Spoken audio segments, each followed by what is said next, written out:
Baik, perkenalkan, nama saya Anastasia Nurhayati Nues, NIM DHB 19-10-27, ujian akhir semester Teknologi Analisis Tanah.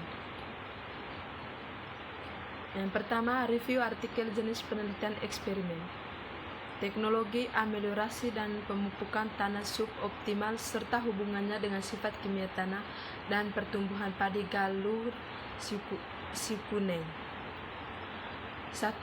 Alasan kenapa artikel ini ditulis. Karena salah satu upaya yang dapat dilakukan untuk memperbaiki sifat tanah ultisol adalah penambahan bahan amelioran seperti penambahan bahan organik ke dalam tanah yang berperan sebagai sumber hara, N, P, dan K, serta mengefisiensi penggunaan pupuk anorganik. Yang kedua, tujuan yang ingin dicapai, yaitu untuk diperoleh kondisi agronomi tanaman padi lokal tersebut serta teknologi pengelolaan tanah sawah suboptimal yang berguna dalam merakit teknik budidaya padi sawah suboptimal. 3. Metode penelitian. Yang pertama, lokasi. Penelitian ini dilaksanakan di Rumah Kasa Fakultas Pertanian Universitas Syah Kuala. Cara penentuan lokasi penelitian. Penelitian menggunakan metode percobaan eksperimen yang dirancang dengan rancangan yang digunakan dalam penelitian ini adalah rancangan acak kelompok pola faktorial atau RAKF. Variabel yang diamati sifat kimia tanah, pH, C organik, N total, P tersedia, dan KDD. Analisis data. Dari dua faktor tersebut diperoleh 12 kombinasi perlakuan yang masing-masing perlakuan diulang 3 kali sehingga didapati 36 satuan unit percobaan. Pembahasan. Yang pertama, hasil yang diperoleh. Bahan amelioran dan pemupukan dapat meningkatkan sifat kimia tanah suboptimal. Bahan amelioran 10 TH per 1 meningkatkan pH tanah berkisar 0,23 sampai 1,26 poin. Bahan amelioran berupa PIM organik dapat meningkat pH tanah terbaik dibandingkan dengan bahan amelioran biokar dan gipsum. Sedangkan pemupukan NPK dapat meningkat KDD tanah berkisar 0,20 mE per 100 gram sampai 0,46 mE per 100 gram atau 10-130%. Pemupukan lebih dari urea SP36 dan KCl 150 berbanding 100 berbanding 100 kg HA yang dapat meningkatkan P tersedia tanah dari 0,90 sampai 5,95 ppm yang disertai dengan pemberian amelioran berupa gipsum 10 TH. Alasan kenapa hasil seperti itu. Bahan amelioran dan pemupukan NPK dapat meningkatkan pertumbuhan tanaman padi galur sikuneng sampai umur 75 HST, sedangkan padi pada umur 75 HST, pengaruh tinggi tanaman lebih didominasi akibat perlakuan pupuk NPK. Perlakuan amelioran berupa PIM organik dapat meningkat berat berangkasan, segar, dan kering tanaman yang lebih tinggi dibandingkan bahan amelioran biochar dan gipsum.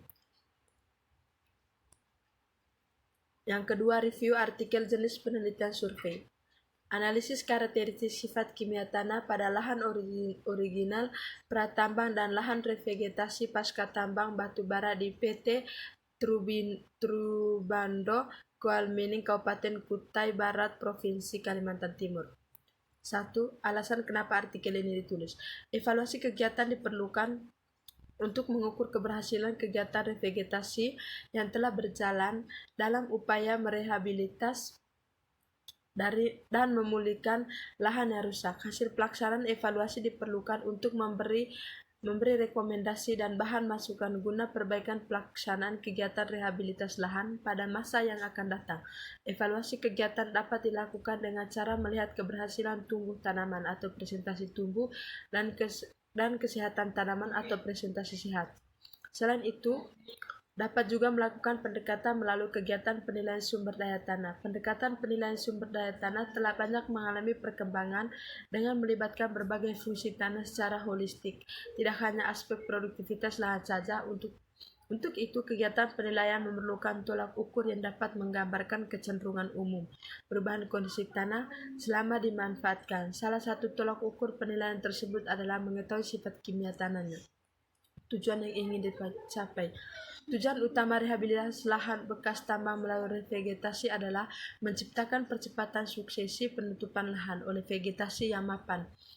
Efek katalis revegetasi ini diharapkan melalui perubahan kondisi di bawah tajuk atau meningkatnya lengas tanah, mengurangi temperatur, dan lain-lain, meningkatkan struktur vegetasi menuju tingkat klimaks dan menghasilkan lapisan sersa organik dan humus pada tahun-tahun awal pertumbuhan tanaman. Revegetasi akan meningkat kecepatan perkembangan keragaman genetik dan biokimia pada lahan teredegradasi.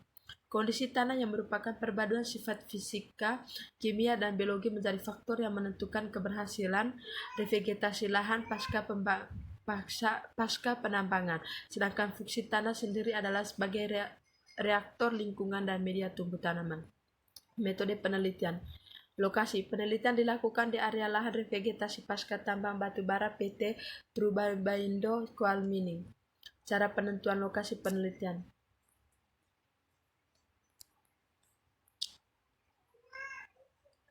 Lokasi penelitian disesuaikan dengan kebutuhan perusahaan. Berdasarkan hasil diskusi dengan manajemen perusahaan penelitian, diarahkan pada blok-blok selatan dan konsentrasi IUP PT Trubaindo Coal Mining. Cara penentuan lokasi sampel menggunakan metode purpose sampling, yaitu pengambilan sampel yang didasarkan pada pertimbangan umur pengelolaan lahan revegetasi pasca tambang dengan jenis tanaman zabon. Cara pengambilan sampel. Pengambilan sampel tanah mengikuti metode standar Food and Agriculture Organization atau FAO 1976, yaitu pada kedalaman 0 sampai 30 dan 30 sampai 60 cm pada setiap titik pengamatan. Selanjutnya dianalisis sifat kimia tanahnya dan dia akan dibandingkan. Variabel yang diamati sifat kimia tanah. Analisis data. Kegiatan yang dilakukan pada tahapan ini adalah menggabungkan data dari kajian pustaka dan dari data penelitian yang didukung dari hasil analisis laboratorium, dan ditetapkan kriteria penilaian sifat kimia tanahnya menggunakan petunjuk teknik evaluasi kesuburan tanah dari Balitana Bogor.